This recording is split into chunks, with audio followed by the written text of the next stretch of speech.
At sa rebuttal style, sa cross-examination, maaari na magtanong ng examiner kahit ano, inilatag man o hindi inilatag, basta pasok sa tema. Number 6, ang debater na makakatanggap ng 3 warnings mula sa moderator ay may kaukulang disiplina. Babawasan ng 1 minuto sa kanyang oras ng pagtatanong o daragdagan naman ng 1 minuto kung ang tinatanong naman ang paglalapatan. Number 7, out of topic are not accepted. Number 8, no side comment. Number 9, no unpro attitude. Number 10, no objection during conclusion. Number 11, respect the moderator and moderator's decision is always final.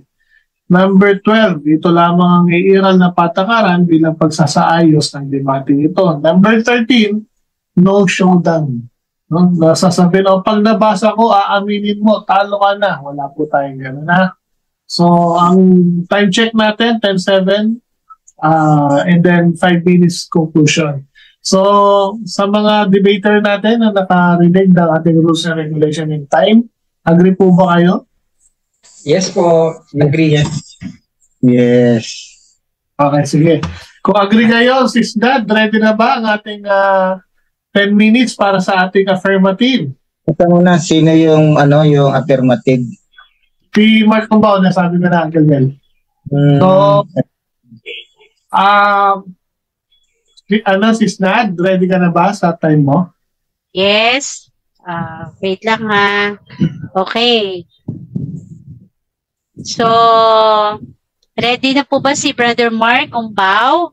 Yes para po sa ready kanyang 10 minutes na tindigan para sa ating affirmative side. So, Brother Mark, time start now. Okay, simula na po ako, no? Ipauna ko na, no? Ang OSAS na pinaniniwalaan ko ay kasiguraduhan ng kaligtasan. Yung pangako ng kaligtasan ay natanggap na ng isang mananampalataya na born again, tinubos ni Yahushua, yung nasa Diyos, yung pangako, tinanggap niya na, yung kaganapan, yung kalubusan noon ay nasa sa new earth and new heaven pa. Kaya hindi na siya mapapahamak dahil pinangakuan na siya, di ba? Pinangakuan na siya ng kaligtasan ng Diyos, kaya yung kaligtasan niya sigurado na hindi na mawawala. Okay? Sana maging malinaw, wag nang paikot-ikot sa topic na 'yon. Yung pangako ng kaligtasan na nakamtam na ibigay na sa isang mananampalataya. Ngayon, dahil naibigay na yung pangako, ang kaganapan nun, ang kalubusan nun, nasa heaven, sa new heaven and new earth, pero hindi na yun mawawala. Hindi na yun, wala kang mababasa tayo na babawiin yun. Pagka pinangako na sa iyo, pinagkaloob na sa iyo yung pangako ng kaligtasan, babawiin pa ng Diyos yun. Walang ganon. Walang ganon. Para hindi na paikot-ikot. At gusto kong sa simula pa lang, linawin ko na wala sa turo ng OSAS na hindi magpapatuloy sa pagpapakabanal, sa pagsunod sa kautusan, at pagpapakabuti at pagmamahal. Wala sa turo ng OSAS yan. Wala. Sana maging malinaw na tayo para hindi pa ikot-ikot. Para hindi pa ikot-ikot. Wala sa doktrina ng OSAS na hindi magpapatuloy sa kabutihan, sa pagsunod sa kautusan, sa pagpapakabuti at pagmamahal sa kapwa. Okay? At sa Diyos. Wala sa turo ng OSAS yun. Ngayon, linawin ko ang OSAS para sa ating mga tagapakinig. Ang OSAS ay, ang kahulugan nito ay ang OSAS ay ang mabuting balita ng kaligtasan o yung ebanghelyo. Kaya sino man ang hindi So, sang-ayon sa mabuting balita ng kaligtasan o sa ebanghelyo, ay hindi yan kapanalig, hindi yan anak ng Diyos, hindi yan makadiyos, hindi yan sa Diyos. Linawin ko lang, ang osas, ang ibig sabihin ng osas, minsan ka maligtas, ligtas ka na magpakailanman. Kasi yun yung mabuting balita ng kaligtasan o yung ebanghelyo. Kaya sana maging malinaw, ang sino man ang kumakalaban, hindi naniniwala sa mabuting balita o yung ebanghelyo, ay hindi sa Diyos yan. Ano nga ba yung mabuting balita? Ito yung mga kahulugan ng mabuting balita o yung ebanghelyo. Kasiguraduhan ng kaligtasan. O, binayaran ni Yahushua ang lahat ng ating kasalanan. Hebrew 9:12, Hebrew 10:14, John 10:28-29, Acts 20:28. Pangalawa, inaring ganap o matuwid tayo sa harapan ng Diyos dahil sa tinapos na gawa ni Yahushua sa Cross of Calvary. At yung talata, Romans 4:1-5, 1 Corinthians 6:11, Hebrews 10:10, Titus 3:7. Pangatlo, pagtanggap ng regalo ng Diyos, di ba? Hindi yan tatanggapin sa kabilang buhay. Ngayon pa lang, tinatanggap natin yan. Saan niya mababasa? 1 John 5:10-11, Acts 2:47, Galatians 3:22, John 3:16, Ephesians 2:8-9. Inalis tayo sa ilalim ng sumpa sa pamamagitan na wala na tayo sa ilalim ng kautusan. Romans 7:6, Romans 6:14, Philippians 3:9-11. Pagsiselyo ng Holy Spirit at pinagkalooban tayo maging anak ng Diyos. Ephesians 1:13-14, Ephesians 4:30, 1 Corinthians 6:19-20, 2 Timothy 2:19. Okay. Itong osas sa pinaniwalaan ko ay may tatlong stages. Okay? Maaring napakinggan din ni Brother Melchor to sa ibang debate ko dahil na-present ko na rin, pero i-present ko pa rin para at least malinaw sa mga nakikinig. Okay. Unang stage, believe in one God. Ang talata, Exodus 23, Deuteronomy 5:6, Mark 12:29-30, Deuteronomy 6:4. Ang isang Diyos na ito ay ang Diyos Ama. Ano ang talata? Ulitin ko po isa lang ang Diyos. Dapat ang osas na pininiwalaan ko ay may tatlong stage. Ang unang stage, maniwala sa isang Diyos. Hindi pwede tayong maniwala sa tatlong persona, higit sa isang Diyos, yung mga santo, dinidiyos, yung mga anghel, dinidiyos, hindi pwedeng ganon. Isa lang ang Diyos, at ang Diyos na yun, ang Diyos Ama. Ito yung mga talata, Ephesians 4:6, Malakay 2:10, 1 Corinthians 8:6, John 17:31. Okay? Itong isang Diyos na to, walang ibang Diyos. Ang isang Diyos na to, sa 1 Timothy 3:16, God manifest in the flesh.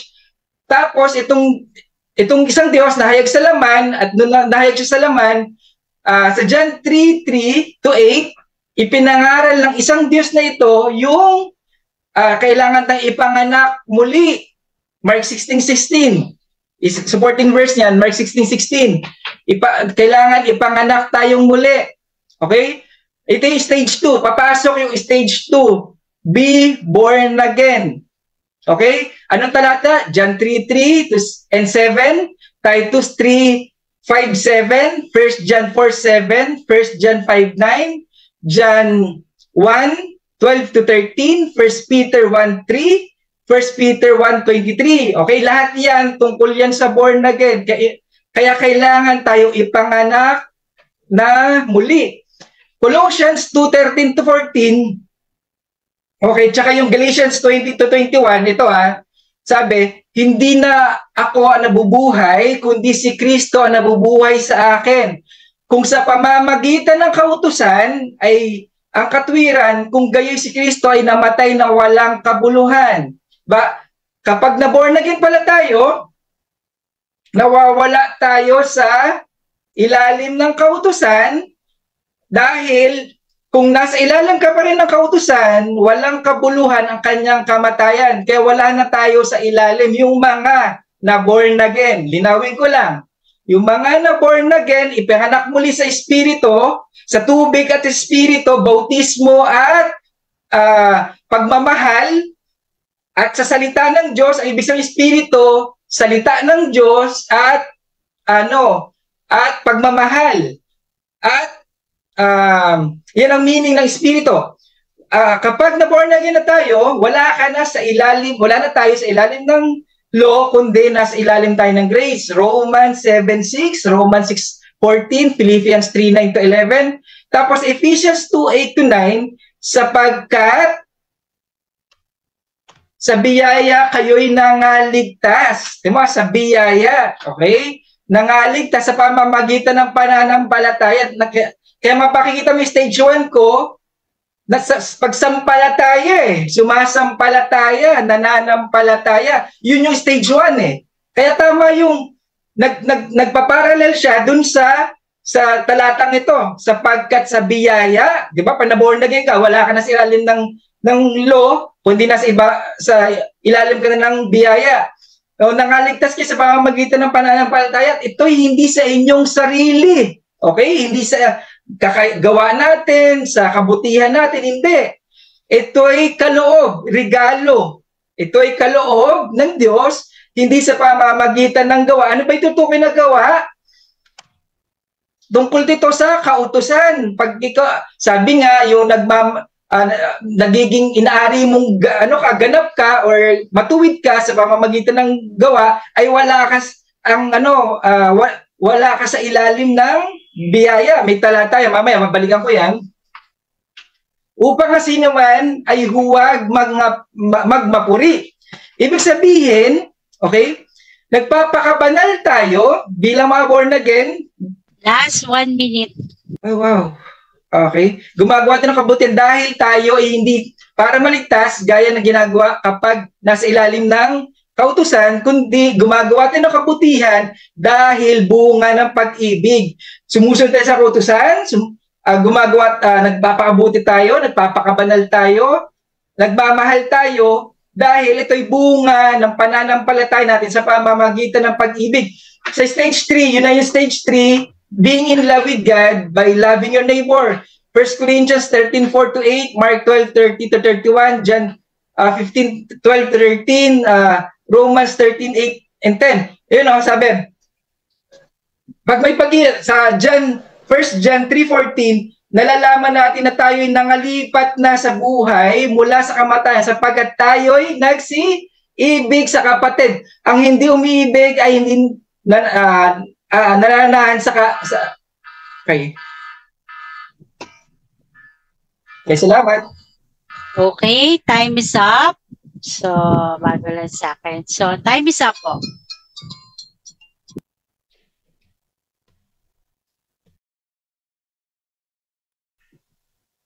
Nakamute ka, Moderator Nash.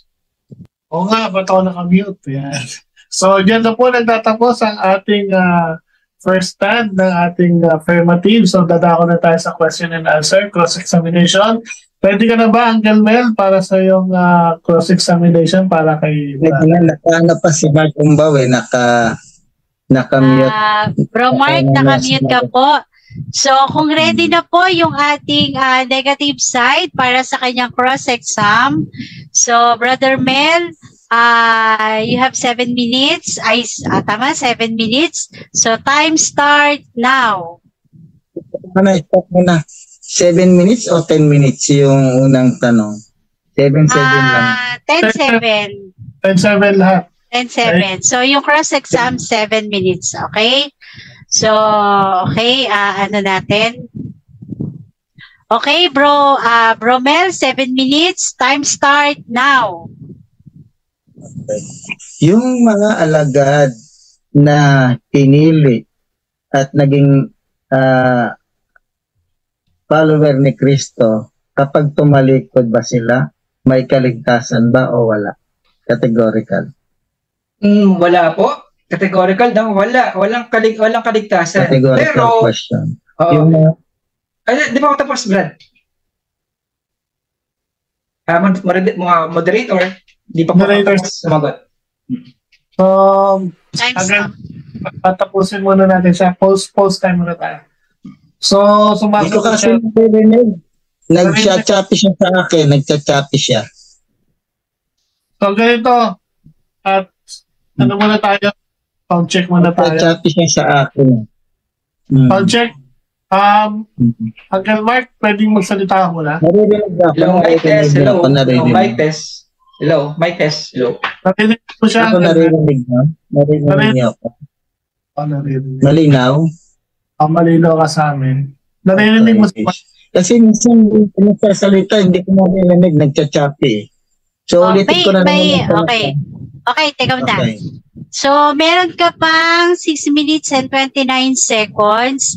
So, okay. So, yun yung ating, doon tayo nag-time pause. So, ready na ba? Or okay na ba? Okay, Ito, 6 minutes. pagkatutin muna natin si Brother Mark. Then kapag sumagot si... Ulitin ko muna yung tanong ko kasi hindi ko alam na sumasagot na siya. Hindi pa naman tapos yung tanong ko. Nawawala yung ano. Sige, pakiulit yung tanong mo akin. Yung bang ang mga alagad ba na hinirang ni Jesus ay tumalikod sa kanya at hindi na sumama, may kaligtasan ba o wala? Categorical. Merong kaligtasan o walang kaligtasan? Sagot na po ako Okay, walang kaligtasan. Okay, walang kaligtasan. Pero sana maging malinaw yung tatlong stages ko. Kapag nasa pangatlong stage tayo, walang tatalikod na ipinanak na sa espiritu na nagbubunga na ng pag-ibig. Pag nandun ka na sa tatlong stage, ang ibig sabihin nun, tiyak ang kaligtasan, nakamtam mo na yung pangako, hindi na mawawala ang pangakong yon ng kaligtasan, ang kaganapan no, nasa new heaven and new earth, hindi na yun mawawala. Okay. Next question. So sabi mo, yung pinangakong kaligtasan, sigurado na yon. So si Jesus, pinangakuan yung mga alagad niyang hinirang ng kaligtasan at ito ay tumalikod. Hindi ba mawawala ang kaligtasan nila o mawawala? Categorical. Yung pinangakuan ni Jesus ng kaligtasan at nagsitalikod, mawawala ba ang kaligtasan nila? Oo o hindi? Hindi mawawala doon sa tatlong nakamit niya yung nakarating siya sa pangatlong stage. Kapatid, linawin ko lang wala akong pagtatalo, yung tumatalikod, wala sa Diyos talaga yan. Next question. Okay, next question. Okay. So, yung mga tao na pinangakuan ni Jesus ng kaligtasan magpakailanman, ngunit hindi naman ito sumusunod, may kaligtasan bang matatamo yon? Yes or no? No. Kapatid, hindi lahat ng tao pinangakuan. Gusto ko maging malinaw sa iyong kaisipan, kapatid. Hindi lahat ng tao pinangakuan. Okay? Ang pinangakuan, yung nanampalataya, linawin ko lang, kapatid, para hindi tayo paikot-ikot. Sumampalataya na born again at nagbunga ng pag-ibig. Ito ang pinangakuan, ito ang may garantiya ang kaligtasan. Yung hindi nakaabot sa pangatlong stage, walang garantiya ang kaligtasan. Okay? Maaaring maligtas, pero hindi garantiya. Next question. So, gusto ba ng Diyos ang lahat ng tao maligtas? Yes or no? Puro categorical ang tanong ko. Yes or no? Yes, gusto lahat. Ba ng Diyos ang lahat ng tao maligtas? Yes, lahat ng creation, generate niya, lahat ng tao, kalooban ng Diyos na maligtas. Pero hindi lahat nakaabot sa pangatlong stage. Okay? At may dalawang klaseng pananampalataya at may dalawang klaseng gawa. Unang, yung isang pananampalataya, patay, isa buhay. Yung isang gawa, under law. Yung isang gawa, pag-ibig. Linawin ko na para magka-idea kayo, kapatid, kung ano ang osas na tinatayuan ko. Next question. Okay. Sabi mo kami na pili lang yung mayroong kaligtasan. Ngayon lahat meron na. Anong ba yung tama? Pili lang o hindi lahat pinagkalooban o lahat gusto ng Diyos na pagkalooban ng kaligtasan? Alin yung tama dun sa dalawa? Hindi po lahat pinagkalooban ng pangako ng kaligtasan. Hindi po lahat. Kapatid, linawin, makinig po kayo. Yung nanampalataya, na ipanganak, na born again at namunga ng pag-ibig. Linawin ko kapatid para hindi ka pa ikot-ikot. Hindi lahat pinagkalooban ng pangako. Ang pinangakuan, ang binigyan lang ng pangako ng kaligtasan, yung nanampalataya, na born again at namunga ng pag-ibig. Hello, loading ka. Next question. Loading. Stop the clock muna. Hindi ka loading. Stop the clock. Hindi ka loading. Parang nag-loading ako. Okay. Stop the clock. Ini-stop ko saglit, Bromel, no? Ay, Loading Bro na. Nash. Stop the clock. Yes. Pero okay ka naman, Bromel, hindi ka Okay, sige loading. kayo. Okay. Continue. 2 minutes and 48 seconds. So, hindi lahat pinangakuan ng kaligtasan ng Diyos. I'm sure. Yes or no? Yes, hindi lahat pinangakuan. Ang pinangakuan lamang yung, ulitin ko ulit, para maging malinaw, kapatid nanampalataya sa isang Diyos, na born again, ipinganak, namunga ng pag-ibig. Linawin ko ulit, kapatid. Nanampalataya sa isang Diyos, ipinganak muli at nagbunga ng pag-ibig. Yan ang pinangakuan. Hindi po lahat pinangakuan. Pero lahat, kalooban ng Diyos maligtas. Next question. Okay. Sabi mo hindi lahat. Pero sang-ayon ka na lahat ng tao nais at gusto ng Diyos na maligtas. Yes or no? Yes, kaya nga siya nagkatawang tao Kaya nga yung nag-iisang Diyos sa heaven, nagkatawang tao para abutin yung kababaan natin. Yung hindi mo kaya, kapatid, na matupad yung 100% yung kautusan, ang Diyos na buhay, yung nag-iisang Diyos niya, ang gumanap na nun. Dahil nga ang kalooban niya ay maligtas tayong lahat. 3 stage lang yan, kapatid. 3 stage lang yan para ma-achieve natin ang kaligtasan. Hindi to kulang. Wala ka ng kautusan laban dito. Next.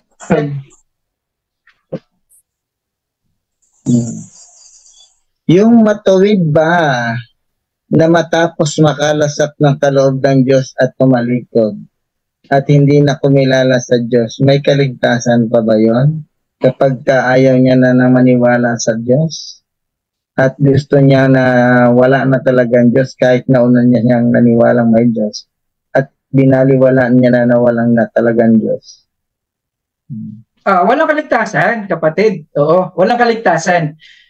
Malinaw din sa walang kaligtasan, walang kaligtasan. Yung mga matuwid, hindi ko sasabing ligtas Kapatid, ang OSAS save, hindi matuwid. Linawin ko lang kapatid once save, hindi isang minsan ka naging matuwid ka na magpakailanan. Walang ganun hindi ganun ang doktrina ng OSAS.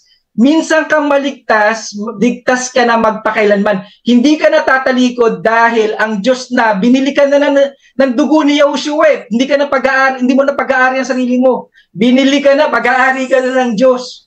Kaya wala ka ng paraan para tumalikod dahil nagbubuhat yung pag-ibig mo ang magpapanatili na manatili ka sa Kanya. Malugod mo siya, mahalin mo siya, paglingkuran mo siya, manatili ka sa Kanya dahil may pag-ibig ka na. Ayan, kapatid. Next question. Okay. So, sabi mo, yung pinangakuan ng kaligtasan, ligtas na yon magpakailanman. Paano naman yung pinangakuan, ngunit hindi naman sumusunod sa kalooban ng Diyos? May kaligtasan ba yon o wala? I'm stop. Wala. I'm stop.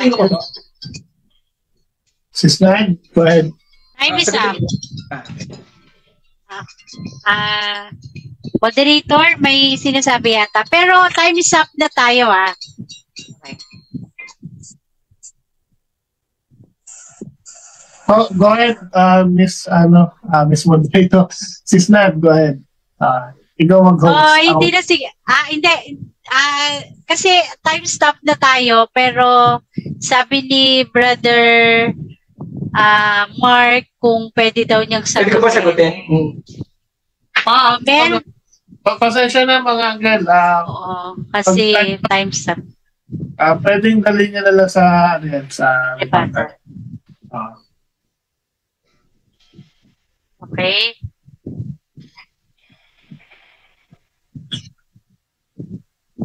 Bro Nash? Yes. So, Brother Mel, ready ka na ba para sa iyong negative side? So, time start now. Meron kang 10 minutes. Time start. Unang-una, medyo parang kontra-kontra yung sinasabi, no? Pinili lang ng Diyos, no? Yung mga para pinangakuan ng kaligtasan, sabi niya, no?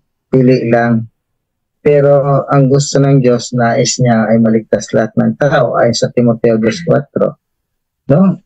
So ang Diyos pala nagnanais na ang lahat ng tao maligtas. Pero ang paniwala ng once saved always saved, pili, namimili ang Diyos. Ang Diyos wala nga, sabi nga ng Biblia, walang tinatangi ang Diyos. Pero yung once saved always saved nito, pili lang. No? Kung magbabasa tayo ng Biblia, sabi niya, walang tinatangi ang Diyos. Lahat, gusto niya lahat ng tao ay maligtas, makaalam ng katotohanan. No? Lahat, pag sinabing lahat ng tao, yun yung tinatawag nating mga all humanity, no? All human, no? All human beings, gusto ng Diyos na kasama niya sa kanyang karya. No? Kaya nga dati, ang pinili niyang mga Israelites, no? Bagamat ito ay matitigas ang ulo, pinili niya, no? Yung iba ron ay napahamak, mga namatay sa ilang. Pinili ng Diyos yan, binigyan at pinangakuan niya na sila ay ililigtas niya.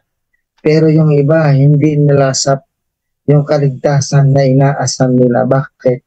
Kasi sumuway. No? Bilo mo, pinili na yun. Bayan na ng Diyos yun. Kinilala na sa Old Testament mo na magsasaysay. No? Hindi rin sila nakatikim ng lupang pangako. Bagamat pinili at hinirang sila ng Diyos upang makamtan yung pinangakong Pero hindi mga naligtas yung iba ron na mga matay sa ilang. Namatay sa mga tuklaw na makamandag na ahas, hindi nasig. No? That time. Kaya dito natin makikita. No? Kasi ang gusto ng Diyos, lahat ng tao maligtas. Sa kanila pili. No?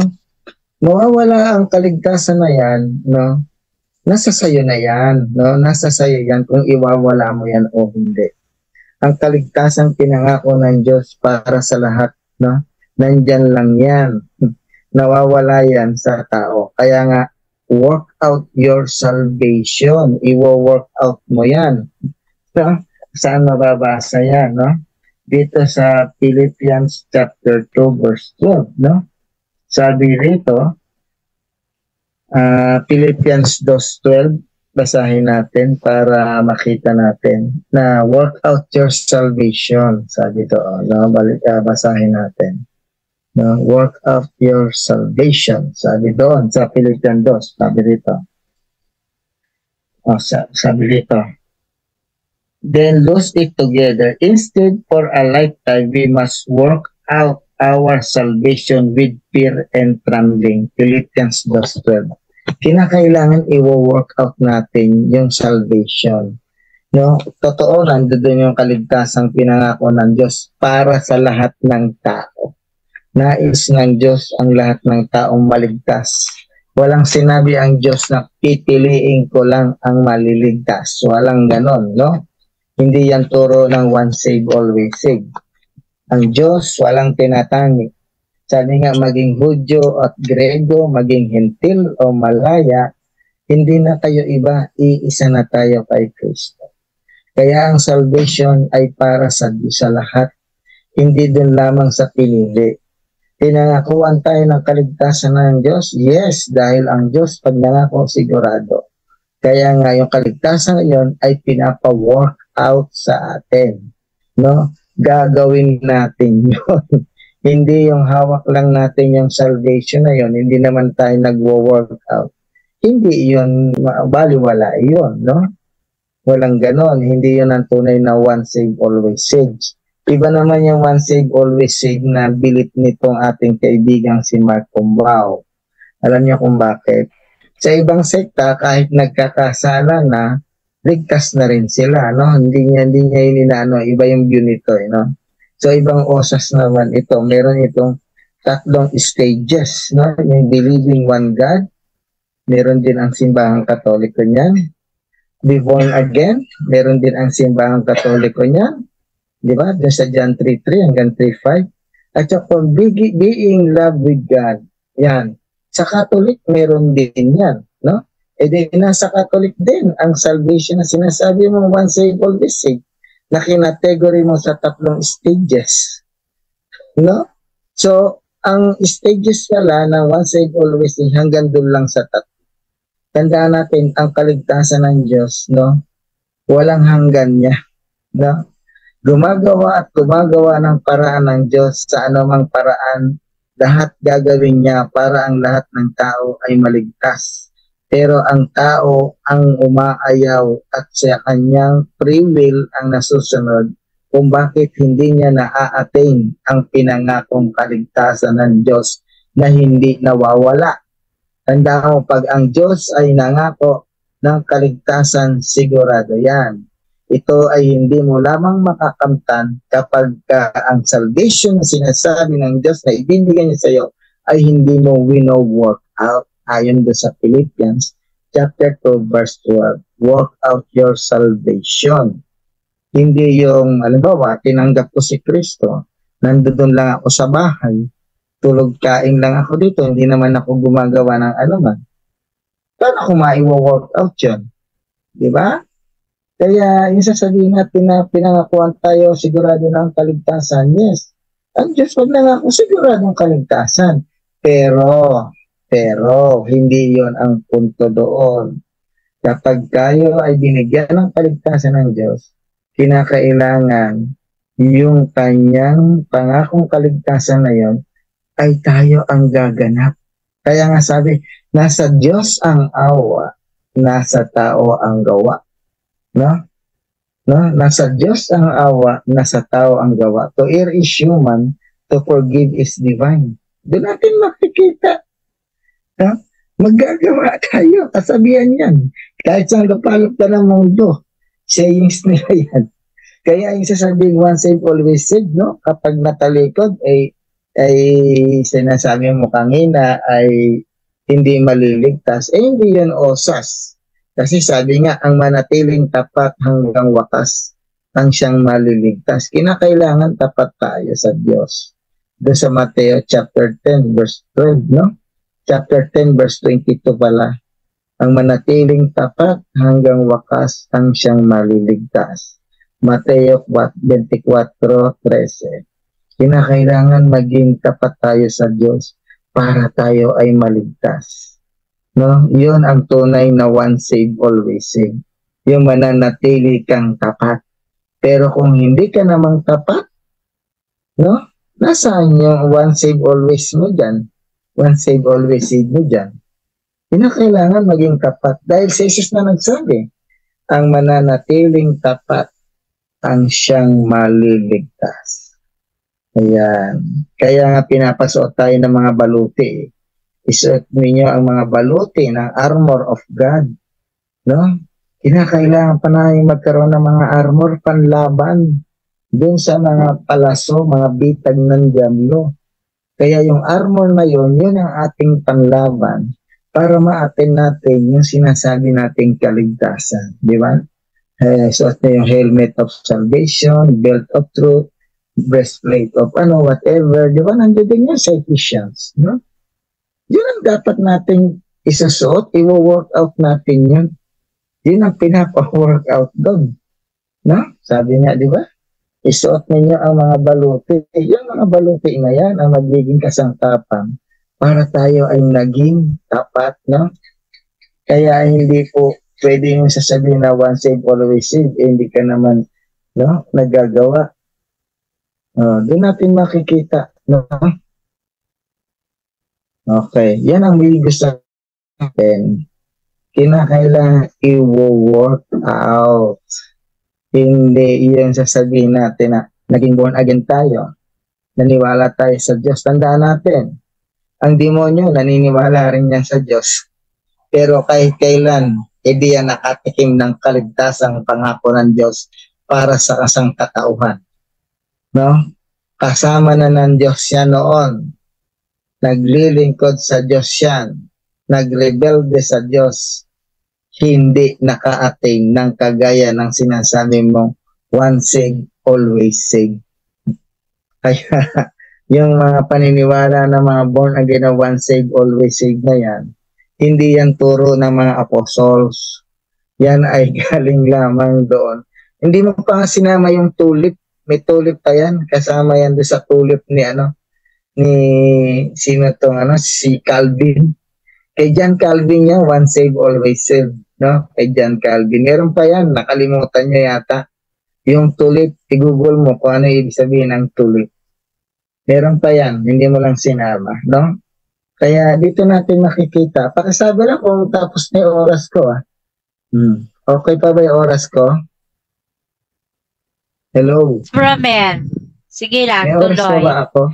Yes, last 25 seconds. Hindi ko na, kala ko wala nang tao dito eh. Wala na. Sige lang kasi nag-stand ka. Kaya dito natin makikita na yung once saved, always saved na yan, gawa-gawa lang yan ang mga protestante na hanggang ngayon patuloy na pinapakala. Walang tinuro si Jesus na once saved, always saved. No? Kung meron talagang once saved, always saved, yung mga demonyong nagrebelde sa Diyos, nakasama niya sa langit, no? Kilala na nila ang Diyos. Hindi nakalas na once saved, Time is always up. saved. Time is up.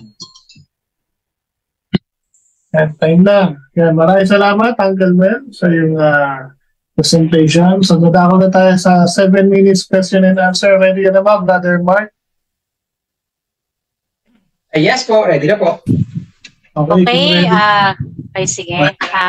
Brother Mark, so kung ready ka na, so time start now, 7 minutes. Okay. Unang tanong ko, Brother Melchor, sabi mo kontra-kontrahan, may pinili at may pinili pero lahat ng tao nais ng Diyos maligtas. May pinili po ba at ang Diyos ba may pinili at hindi naman lahat naligtas? Tama po ba o mali?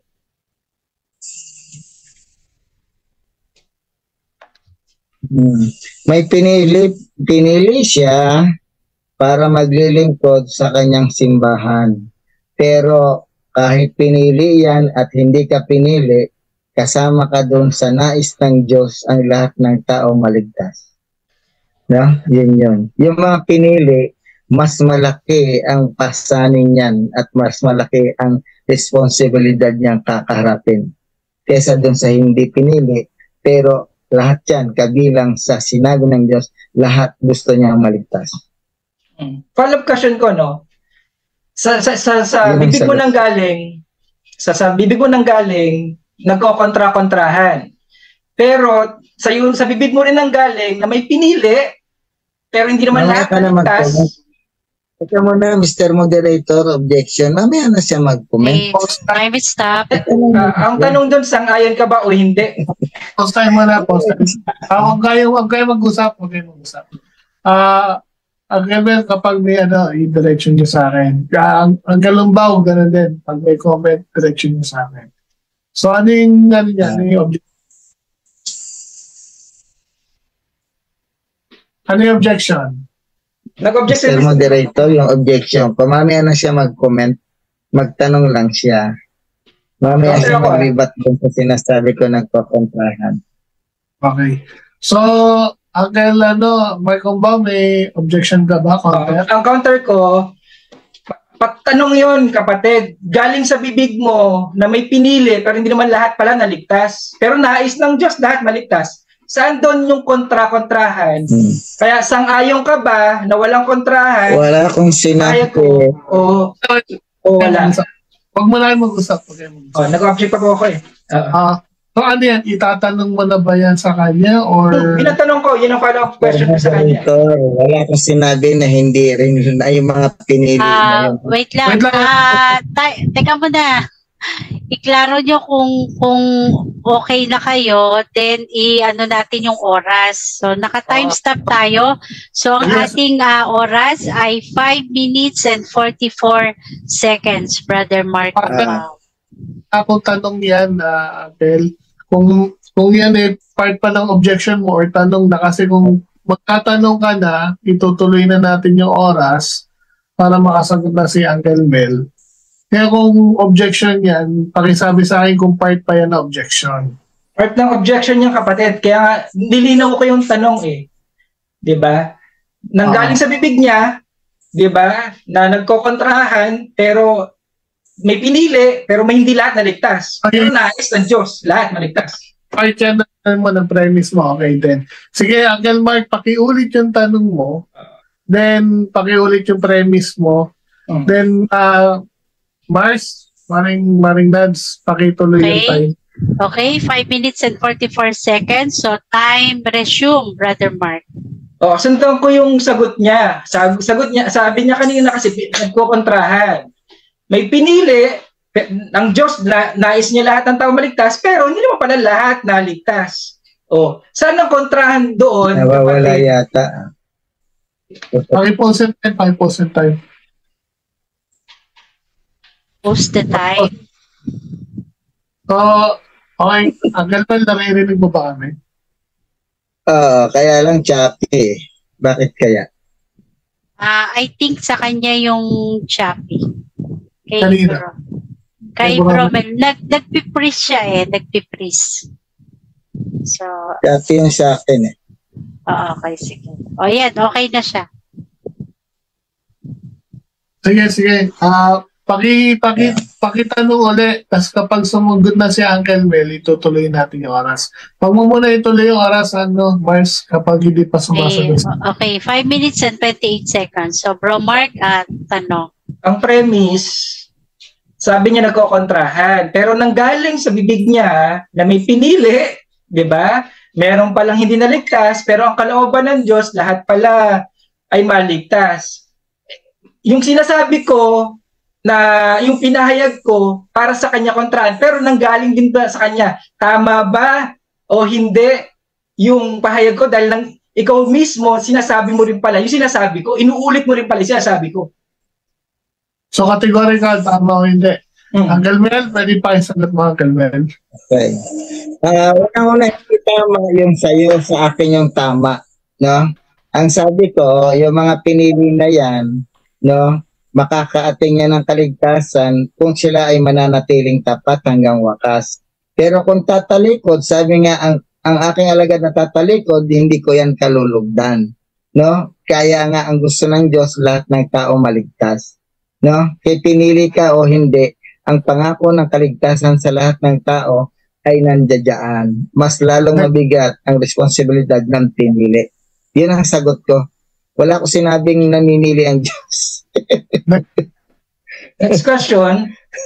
Next okay, question. ang linaw nun Next question.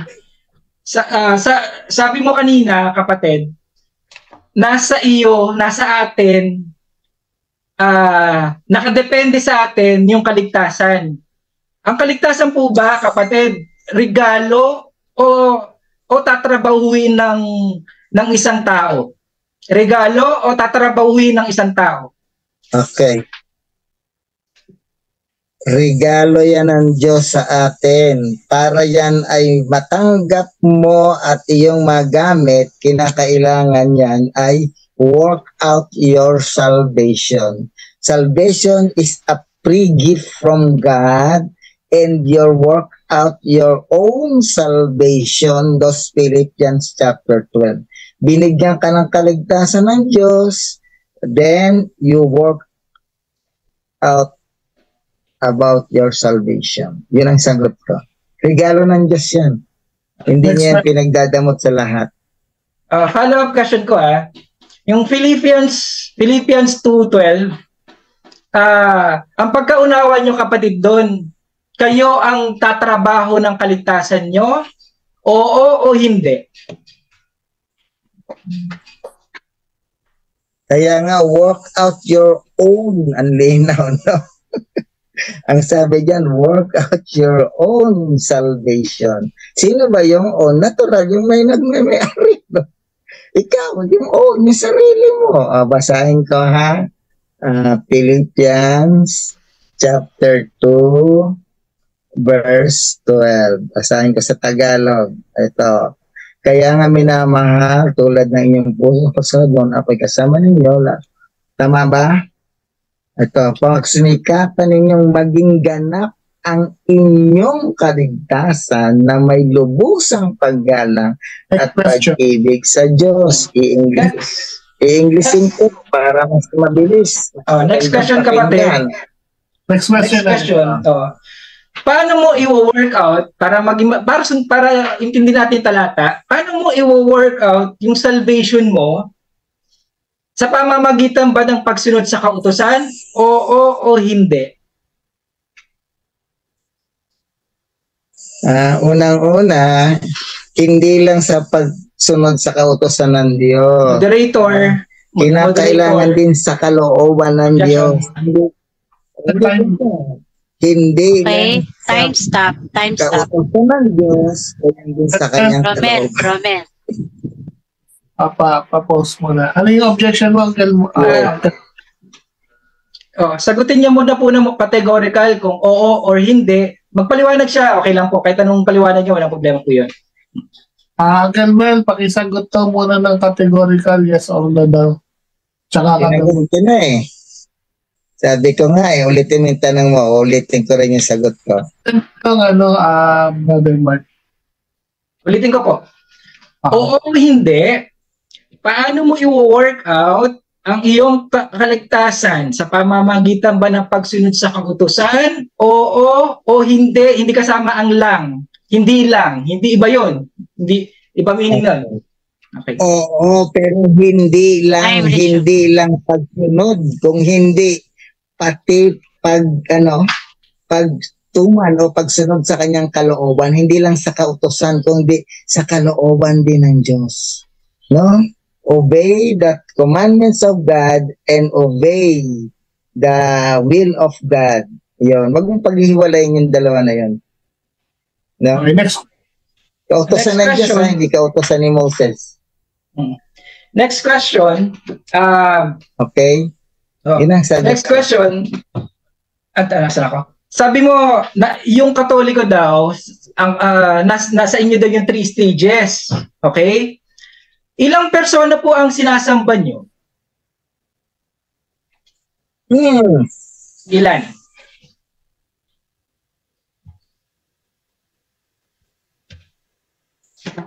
Unang-una, kahit na out of the topic yung Trinity na yan, sasagutin ko yan.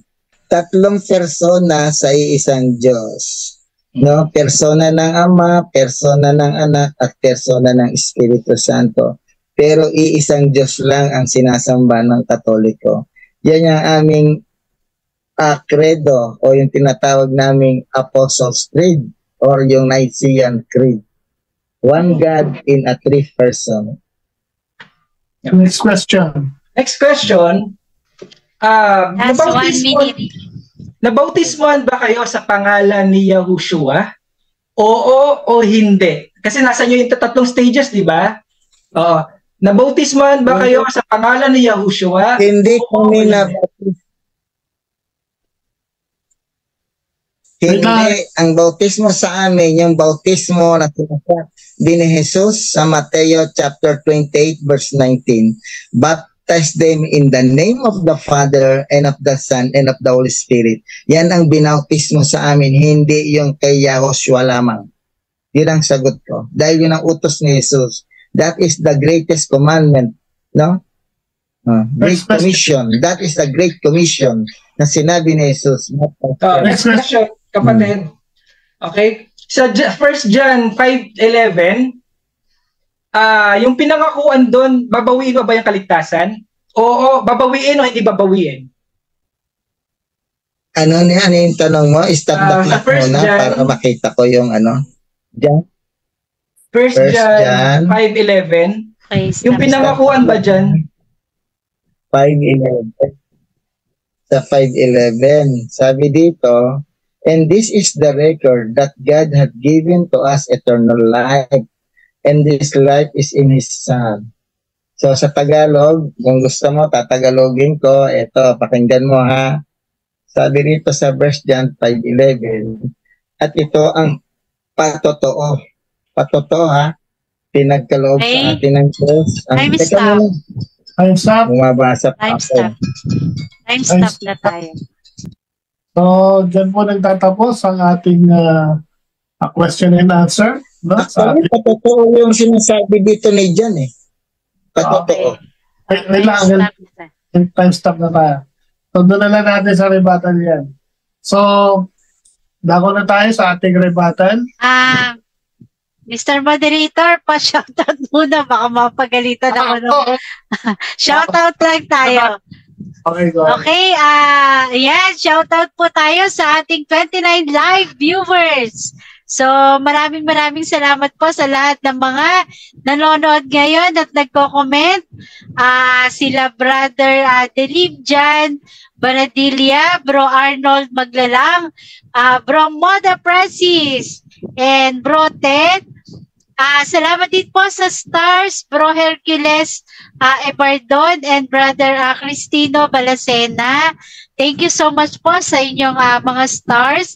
And yung ating masipag na commentator, Bro Jeff De La Cruz, si Mario Santos, Bro Rasha, Bro Alberto, Bro Cablao, Brother Jumel Valoria, and Grace Barrios, at sa atin pong si Sir Manny kanina and si Sir Halis. Magandang gabi po sa inyong lahat at sa lahat po dyan sa atin sa comment section. So, thank you po sa inyong mga sa inyong pag-share at sa inyong pag-comment. Shout out po sa inyong lahat. So, thank you po. So, moderator. Ayan, maraming salamat. So, dito na tayo sa ating rebuttal. So, ready ka na ba, Brother Mark, para sa iyong 10 minutes rebuttal? Ay, ready na po. Okay, Bro Mark, for 10 minutes rebuttal. So, time start now. Okay. Malinaw yung yung bintang kanina na nagkokontra-kontrahan. Kaya pinaulit ko sa kanya, 'di ba? May pinili, yes. Binanggit ko yung napili, may pinipili ang Diyos. Pero lahat ay ang Diyos, lahat nais niya maligtas. Pero hindi naman lahat naligtas, 'di ba? Bakit hindi lahat naligtas? Kasi may 3 stages. Okay? Walang kontrahan doon. Bintang niya 'yon para lituin yung tao. Okay? Pinili tayo, okay? Para sumampalataya, pero hindi nga lahat sumasampalataya eh. Hindi nga lahat na born again eh. Hindi nga lahat na bautismo sa pangalan ni Yahushua eh. Ayaw nga ng Katoliko sa pangalan ni Yahushua, ewan ko kung bakit eh. Di ba? Dahil 3 Diyos nila? Dahil 3 ang Diyos nila, kaya ayaw nila sa pangalan ni Yahushua? Isa lang ang Diyos, kapatid. Isa lang. Wala kang mababasa ang isang Diyos, 3 persona na magkakahiwalay. Tina-challenge kita kahit na mamuti na ang buhok mo, wala kang mababasang ganun talata kasi isa lang ang Diyos. Kaya nga nagbautismo yung mga 12 apostles sa pangalan ni Yahushua. Sa pangalan ng Ama, ng Anak, at ng Holy Spirit. Anong pangalan na ginamit? Yahushua. Bakit? Hallelujah to the Lamb. Yung hallelujah, short tetragrammaton ng YHWH. Ngayon, asan ako? Kanina, may sinabi siya kanina, Sabi niya, yung workout, ito yung kalakasan ng kanyang argumento, ito yung kalakasan. Gusto kong gibain to. Yun ang kalakasan niya. Sabi niya, ano sabi niya kanina? I-workout. Ang ganda ng talatang binibigay niya. Oh. Ang problema, hindi lang naunawaan yung talata. Kaya ako ginamit sa tanong eh. 'Di ba? Ang sagot niya sa tanong ko, sa pamamagitan ng kautusan, i-workout ang salvation? Oo. Pero hindi lang. Pero oo. O ngayon, dahil nag-oo siya, basahin natin ang Galatians 3:10. Sapagkat ang lahat nasa mga gawang ayon sa kautusan ay nasa ilalim ng sumpa. Okay? Sapagkat nasusulat, sinusumpa ang bawat hindi nananatili sa lahat ng mga bagay na nasusulat sa aklat ng kautusan upang gawin nila. Ang problema, hindi nila nasunod ng buo yung kautusan, kaya mananagot sila sa ilalim ng kautusan. Kasi nasa ilalim sila, sapagkat ang lahat na nasa mga gawang ayon sa kautusan, paano daw siya magiging, paano niya i-work out? Sa gawa ng kautusan. E di, tamang-tama siya sa talatang ito. Nasa ilalim talaga siya ng sumpa. Okay. Tapos, meron pa siyang linawin ko yung Philippians 2:12. Hindi kasi naiintindihan na kapatid yung i-work out eh. Yung i-practice eh. Gawin natin yung salvation natin. Ibaba mo yung 2:15, basahin natin sa 2:15 para maging malinaw, para maintindihan ni kapatid, hindi para maligtas. Okay? Hindi niya naintindihan yung konteksto ng Philippians 2:12. Ibaba mo ng 15, ito sabi, upang kayo'y maging walang sala at walang malay, mga anak ng Diyos na walang dungis sa gitna ng isang lahing liko. At masama na sa gitna nila'y lumiliwanag kayong tulad ng mga ilaw sa sanglibutan. Diba? Ano ibig sabihin? Bakit natin i-workout, ipapractice, gaganapin ang ating tayong mga ligtas, ipapakita natin tayo yung mga ligtas. Hindi para maligtas mali yun. Kasi regalo nga yun. Kaya ito ang malaking kaligawan ng mga Katoliko. Tatrabahuin nila para i-reward sa kanila yung salvation. Mali! Nasa yung salvation, ipapakita mong ito, tayong mga ligtas, nagmamahal. Tayong mga ligtas, mababait. Tayong mga ligtas, nagmamalasakit. Tayong mga ligtas ay hindi lumalabag sa kautusan. Ano ibig sabihin? Dahil to'y bunga ng pag-ibig. Linawin ko uli. Hindi kami sumusunod sa kautusan para maligtas? Hindi. Sinusunod namin ang kautusan dahil bunga ng pag-ibig. Linawin ko ulit Hindi naintindihan ni kapatid yung Philippians 2:12. Ito yung pinaka-paborito niyang talata. Wala na siya ng magamit na talata, no? Ang problema, hindi pa naintindihan yung talata. Philippians 2:12, i-work out, ipakita, ipadama, gawin natin yung ating kaligtasan. Diba? Ganapin natin. Ang ibig lang sabihin, kapatid, ipapakita natin sa sanlibutan, sa mga Katoliko, sa mga nasa ilalim pa ng batas, na tayong nagbunga ng pag-ibig ay nagmamahal, hindi sumusuway sa kautusan, at nagpapatuloy sa kabutihan, at nagsusumikap maging matuwid. Yun ang ibig sabihin niya, pero hindi para maligtas. Kasi nga regalo yan, kapatid. Kaya ang nangyari, hindi pala regalo ang salvation. Wala kayong pinag-iba sa mga Hudyo. Bakit? Bakit wala kayong pinag-iba sa Hudyo? Ang mga Hudyo, taon-taon nag-aalay ng dugo para sa kanilang kasalanan. Yung nabayaran lang yun, yung nakaraang nakasalanan nila. Yung susunod, wala. Kaya yearly sila mag-aalay at magpapakabanal kasi parang taon-taon lang yan eh. Eh, kung nasa ano ka, ika-6 na buwan ka pa lang, first quarter ka pa lang ng taon, paano yan? Malayo pa yung 1 taon para makalay ka ng tupa. Eh, di ko abutin ka ng kamatayan doon, impyerno ka. Kasi nasa kanila, nakasalalay sa kanila ang kanilang kaligtasan. Hindi ganon ang plano, ang ginawa ni Yahushua sa cross of Calvary. Mula nung tumanggap ka sa kanya, mula nung na-born again ka, mula nung tinubos ka niya, sabi nga, walang hanggang walang hanggang katubusan. Eternal redemption. Diba? Ang linaw eh.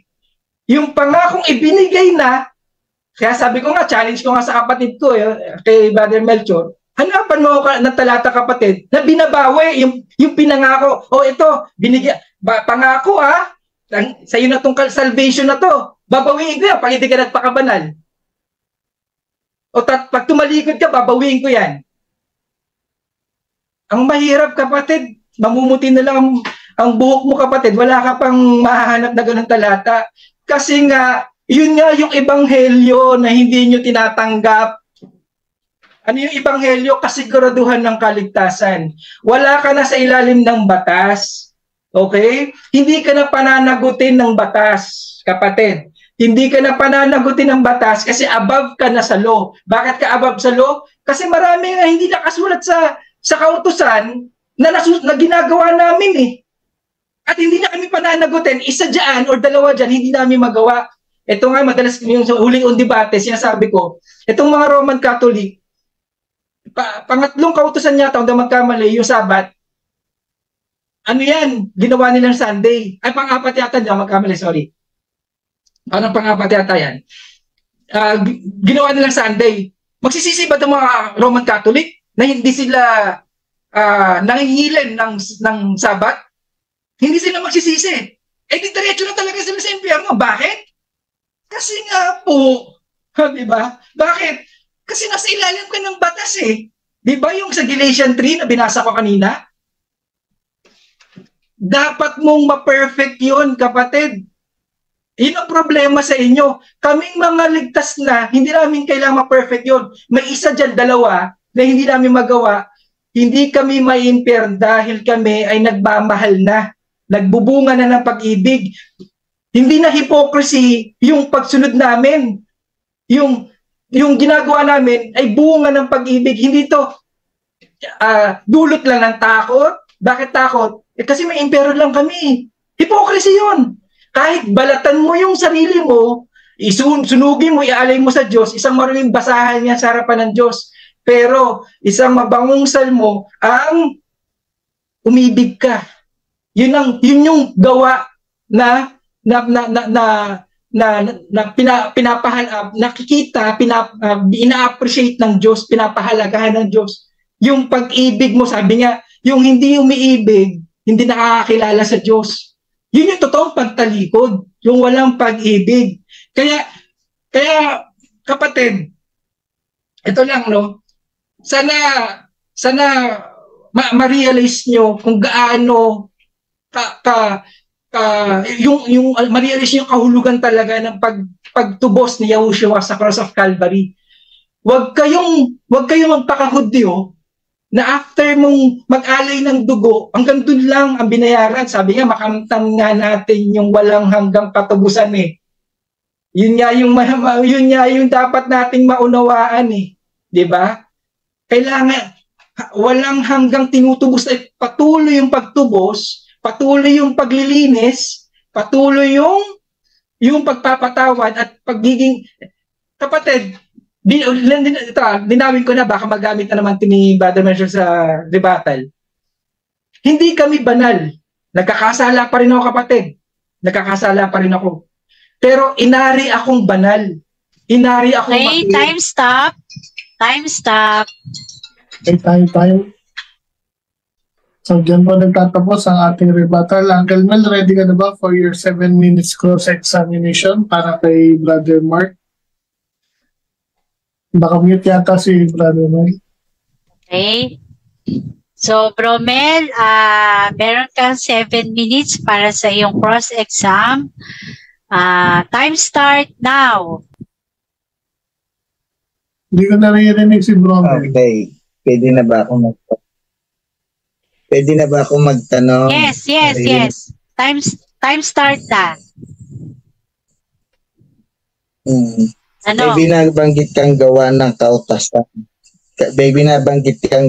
kautosan. At ilalim ng batas. Ano bang kautosan yung sinasabi mong gawa ng kautosan? Anong kautosan ba yung tinutukoy mo na yan? Anong kautosan? Yan yung 10 Commandments at 600 other laws. Yung nakasulat sa dalawang tipyas ng bato. So, hindi na kayo under ng 10 Commandments, yes or no? Yes. Yes na yes. Kasi po kapatid, ang linaw yun. Nasa ilalim ng kautusan, gaya ng mga Roman Catholic. Hindi na ba kayo under ng 10 Commandments? Yes. Sinasagot kita kapatid. Moderator. Kung hindi na kayo... Hindi po tapos, moderator, hindi po tapos sumagot Wait lang. Time stop. Right. So, hanggang patapusin natin siya sa magot. So, sige, Bromel, pakitanong siya ulit. Okay, 6 minutes. Time resume. Okay na? Yes, tanong. So, kung hindi na kayo under ng 10 utos ng Diyos, yung bang 10 utos ng Diyos na yon, kapag kayon ay hindi mo pinahalagan, may buhay na wala hanggang taba o wala? Wala kapatid. Bakit hindi mo pahalagahan? Sabi ko nga, deceiving yung pahayag na yan eh. Wala sa turo ng OSAS na walang pahalagahan ng kautusan. Lalo nga namin mamahalin yung kautusan. Mas lalo pa nga namin nahigit yung kautusan. Kasi mag-isip ka lang ng masama sa kapwa, Imagine, hindi nakasulat sa 10 Commandments yun. Mag-isip ka lang, di ba? Tumingin ka lang sa babae ng mahalay, di ba? Nahigitan pa nga namin yung 10 Commandments, kapatid eh. Wag mong pilipitin yung pahayag ko na hindi namin pinapahalaga ang kautusan. Pero hindi kami pananagutan yan. Ulitin ko yung tanong ko. Sabi mo, hindi na kayo under ng 10 Commandments. So, ibig sabihin, wala na kayo doon sa batas ng 10 utos. Yes or no? Ulitin ko wala na ba kayo sa batas ng 10 utos ng Diyos? Yes or no? Yes na yes. Sabi nga dito sa Romans 2:12, lahat na nagkakasala sa ilalim ng kautusan ay sa kautusan din sila hahatulan. Kaya wala kami sa ilalim yan eh. Kasi hindi kami hahatulan ng kautusan. Okay? Maraming talata yan. Galatians 3:10-11, Galatians 5:1-4 and 6, Romans. Next question. Okay. Kung wala na pala kayo sa ilalim ng kautusan, pwede nyo ba itong labagin? Yes or no? Ay, Kasi no. wala na kayo sa ilalim yan eh. Ay, kapatid. Hindi na kayo under the law. Pwede nyo bang labagin yung 10 utos yan? Yes or no? Ay, no. Yan ang hindi kayo nakaabot sa pagkaunawa. No, kapatid, no. Hindi kayo nakaabot sa pagkaunawa, kapatid. Ang linaw ng presentation ko. 'Di ba? Nahigitan pa nga namin yung nakasulat. Nagsasabi ako eh. Post time. Yes, post time. 3 minutes and 46 seconds. Hindi ko naririnig yung sagot kay Umbaw, yes or no lang eh. Sabi nila, ulitin ko, objection lang. Hindi ko naririnig kasi nagchachapi ako. Sabi niya, hindi na raw sila sakop o under ng law o yung 10 Commandments. Ang tanong ko, kung di pala kayo under ng 10 Commandments, pwede nyo ba na itong labagin? Oo o hindi? Pwede o hindi? Hindi. Sagutin ko kapatid hindi. Hindi kitang pa nga namin yung nakasulat. Diba? Bakit? Kasi may mga dinagdag pa nga si Yahushua eh. Diba? Anong ibig sabihin? hindi kami nasa ilalim, hindi para labagin at hindi pahalagahan. Hindi ka nasa ilalim dahil hindi ka pananagutin. Hindi kayo nakaabot sa pagkaunawa. Hindi kami pananagutin ng batas kasi wala kami sa ilalim. Hindi para baliwalain at labagin namin ang kautusan. Sana maunawaan nyo ang kahulugan ng wala sa ilalim ng kautusan. Question na tayo. Next question na. Okay. So, sabi mo kanina, wala na kayo dyan sa under ng 10 Commandments, pero hindi niya pwedeng labagin. Ibig sabihin, nakatali pa rin kayo doon kasi iniingatan nyo pa rin yan eh. Yes or no? No. Kapatid, wala kang mababasa na kapag sinusunod mo ang kautusan dahil nagmamahal ka, ay nasa ilalim ka ng kautusan. Kapatid, ang nasa ilalim ng kautusan, inaari mong ganap yung sarili mo. Kapatid, ikaw, hindi ka maliligtas pagka hindi mo sinunod yung kautusan eh. Yung inaari mo yung sarili mong banal dahil sa pagsunod ng kautusan, gaya ng sinabi mo kanina sa tanungan natin. Yun ang nasa ilalim ng kautusan. Inaari mong ganap yung sarili mo sa pagsunod ng kautusan. Next question. Yung bang 10 utos, mayroon bang makakamit na buhay na walang hanggan dyan kapag sinunod natin? Yes or no? Yes. Yung bang kautosan ng Diyos, meron. Meron. Meron ang tawag ito, may makakamit ka kaligtasan. Pero hindi pwedeng out of hypocrisy. Okay? Dapat out of love. Mula sa pag-ibig, bunga ng pag-ibig. Pero pag hypocrisy ang kapatid, gaya nung mayaman, nasunod na yung kautusan, hindi naligtas. Next question. Okay. So, sabi mo, hindi na kayo under ng 10 utos. So, hindi na kayo hatulan ng Diyos dahil sa 10 utos na yan. Yes or no? Kung hindi na kayo hahatulan dyan, bakit niyo pa yan sinusunod kung hindi na pala kayo hahatulan dyan? Bakit niyo yan sinusunod kung hindi pala kayo hahatulan dyan? Kapatid, Melchor, makinig po kayo ha. Kapatid, makinig po kayo. Sagot. Kung hindi na pala kayo hahatulan dyan, bakit niyo yan pinahalagaan at bakit niyo yan sinusunod? Kapatid, makinig kayo ha. Dahil nagmamahal kami. Bunga ng pag-ibig. Kapag na-born again ka, ipinanganak ka sa espiritu. Kaya yung blasphemy sa spirit, yung hindi nagmamahal. Walang kapatawaran ang hindi nagmamahal. Objection. Hindi ko yung pagmamahal. No, ang layo naman eh. Ang tanong ko, kung hindi na pala kayo under ng 10 Commandments, bakit niyan pinahahalagahan pa? At bakit niyo pala yan sinusunod? Gayong hindi na pala kayo hahatulan dyan. Yun ang gusto kong marinig. Hindi ko tinatanong yung about love. Alam na niyo. Counter ako, kapatid ha. Ulitin ko yung tanong ha. Counter ako. Kung 10 Commandments ay hindi na kayo under yan at yan ay hindi na kayo hahatulan na gagamitin yan sa inyo, bakit niyo pa yan sinusunod at pinapahalagahan? Gayong hindi na pala kayo under niyan. Counter ako, Mr. Rodash, may counter yata. Ano counter objection mo? Kapatid, wag siya mag-interrupt. Nasasagot ko naman ng categorical. Tapos yung paliwanag, wala siyang pakialam doon. Wag niyang pakialaman yung sagot ko. Kung tanggap niya o hindi, wala tayong magagawa doon. Pero ang point doon, huwag siya mag-interrupt na sinagot ko naman categorical yung tanong niya. Okay. Sige, since nagtanong siya ngayon, pwede mo bang pakisagot, Uncle Mark? Sige. Okay, last 1 minute tayo ha. Last 1 minute, Brother Mel.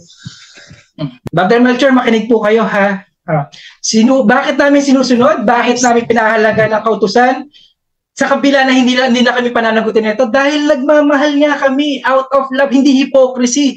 Yung mga Roman Catholic, takot lang naman sila maimpyerno kaya sila sumusunod. 'Di ba? Takot lang silang maimpyerno, hypocrisy 'yon. Kami, gagalang kami sa magulang namin dahil nagmamahal kami. Hindi kami makikiapid dahil nagmamahal kami. Hindi kami papatay dahil nagmamahal kami. Pahalagahan namin ang Sabat dahil nagmamahal kami. May isa kaming Diyos dahil nagmamahal kami. Hindi para maligtas. Daligtas na kami. Okay, nagtatanong ako. So, hindi na pala kayo under niyan. Bakit nga ninyo pinapahalagahan pa? Hindi ko tinatanong dahil sa nagmamahal kayo. Bakit may pagpapahalaga pa kayo sa 10 Commandments? Dapat, hindi nyo na yan pinapahalagahan. No? Kung nagmamahal kayo, wala naman ako tutag sa pagmamahal. Ang tinatanong ko, sabi mo, hindi na kayo under niyan, ha? Ito yung tanong ko, bakit nyo pa pinapahalagahan yan? Hindi naman pala yan gagamitin sa inyo at hindi pala kayo hahatulan dyan. Ba't pa may pagpapahalaga? Hindi ko dahil tinatanong yung pag-ibig. Kapalit, makinig ko. Pwede mo sagutin? Ewan ko po sa moderator. Paano na lang? Naubos niya yung premise niya. Naubos na premise niya yung time niya. So, doon na lang tayo sa rebuttal. Doon ka nila magtanong sa kanya. So, Romel, ready ka na for your 10 minutes, bro? Okay, Romel. Sandali. Okay. Sige, giging na. Okay, Brother Mels, para sa iyong rebuttal, 10 minutes, time start now. Okay. Unang-una, yan lang daw ang paborito ko, yung Philippians 2:12, no? Kung babasahin mo, hindi naman kontra yung 2:12 sa 2:15, sang-ayon na sang-ayon yun eh. No? Tingnan mo, sabi rito sa 12. Sabi rito, maging ganap, no, ang inyo kaligtasan na may lubusang paggalang at pag-ibig sa Diyos. 15. Tingnan mo yung sabi, maging ganap, ibig sabihin perfect, no? Dito naman sa 15, upang kayo maging mga ulirang anak na matuwid at walang kapintasan. Parehas lang naman eh. Hindi naman nagpo-kontra yan. Ito lang naman masyadong nagpo-kontra yan. Kahit sa 17, ituloy mo. Kung ang buhay ko may maging handog para sa inyong paglilingkod at pananampalataya, ako'y natutuwa at puso ko'y nakikilala sa inyo. Kaya magalak kayo din at kabahagian ninyo ang inyong kagalakan. Wala namang kontra dyan. Ikaw lang nagsasabing kumukontra ko. Ayun, walang dungis, matuwid at walang kapintasan. Sabi rin dito sa 12, no? Ang sabi rin, maging ganap. Pag sinabing maging ganap, natural, yan ay walang kapintasan. Perfect yan. Kaya nga sabi, walk out your own salvation. Own. Pag sinabing own, yung sarili mo, dapat mo ang mapapagtrabahuhin mo para yung pangako ng kaligtasang libreng binigay ng Diyos sa atin, ay yan ay mariredeem mo pagdating ng araw. Yan ay maaani mo. Kaya nga, sabi ng Diyos, sisingilin ng marami, yung maraming pananagutan, sisingilin ng konti, yung konting pananagutan. Di ba? No, own yan, own. Para ma-redeem mo yung pangako ng Diyos ng kaligtasan, no? Ulitin ko, para ma-redeem mo yung pangako ng kaligtasan ng ating Diyos, work out your own salvation. Nandyan na yung salvation, hindi yan nawawala. Dirigano ng Diyos yan. Kaya nga, ang sabi ng Philippians, your own, work out your own. Malinaw yan. Kahit sa 15, malinaw din yan. Magkakarugtong yan, hindi yan nagkakakontrahan. No? At unang-una, hindi ko alam kung ano ang topic namin, OSAS, napunta doon sa Trinity, napunta sa bautismo, napunta sa saan. Save always save lang tayo. Yung OSAS na yan, produkto lang yan ni John Calvin. Sabi ko nga sa'yo, isama mo na dyan yung tulit. No? Mas alam ko pa nga yung OSAS na yan kesa sa inyo kasi hindi mo sinama yung tulit. Para mas maganda yung OSAS nyo na yan, maintindihan nyo, isama nyo na rin yung tulit. T-U-L-I-T. Yan, tulit. No? At sasabihin niya, hindi na ba sila sa ako ng kautosan ng Diyos o yung 10 utos. No? Yung sinasabi, we are under the law, hindi yun yung law ng Ten Commandments. That is the law of Moses. Yung tinatawag sa Hebrew na mitzvot or mitzvot, kasi plural yan, mitzvot. Yun yung mitzvot na tinatawag na 613. Yun ang kautosan na hindi yan yung Ten Commandments. At saka yung gawa ng kautosan, yung works of the law, that is the law of Moses, not the law of Ten Commandments. Iba yung law of Ten Commandments sa law of Moses, 613 yun. Mitzvot ang tawag nila doon, hindi yung Ten Commandments. Kaya pag nakakita ka ng kautosan doon, ilalim ng batas o ilalim ng tingnan mo kung anong batas yun, aralin ninyo. Kung yung ba yung batas na 613 yung pinapatupad ni Moses sa Israelita, o yung batas ba na to, o yung commandment ng Diyos ba to, o yung law ba to ng Diyos na ibinigay sa Mount Sinai, mag-aral tayo kung ano yung tinutukoy doon. Lahat tayo ay nasasakop pa niyang 10 utos. Hanggang ngayon yan, yung sinasabi lang na hindi na tayo sakop ng kautosan, yung 613 yun. Kasi kung hindi na kayo sakop niyan, wala nang visa sa inyo yan. Kahit na magnakaw ka, pumatay ka, mangrape ka, manggahasa ka, hindi ka naman pala hahatulan dyan eh. Sabi niyo, hindi na kayo hahatulan dyan. Eh di gawin niyo na yan, labagin niyo. Hindi pala yan gagamitin sa inyo. Common sense lang. Hindi pala kayo under ng Ten Commandments. Hindi na kayo, sabi mo, Ten Commandments yan. Eh ba't pinapahalagahan mo pa? Kung di ka na pala under niyan, yan ang hirap sa mga nagbabasa-basa lang.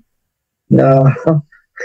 Akala nila yung law na yun, yung Ten Commandments yun. No? Kaya nga hahatulan tayo ayon sa ating mga gawa. Anong ginawa? Ginawa mo ba sa kapwa mo? Nagnakaw ka ba? Pumatay ka ba? Nangalunya ka ba? Nag-imbot ka ba? Whatever. Eh sakop na rin ang Ten Commandments yun. Yeah. Doon natin makikita.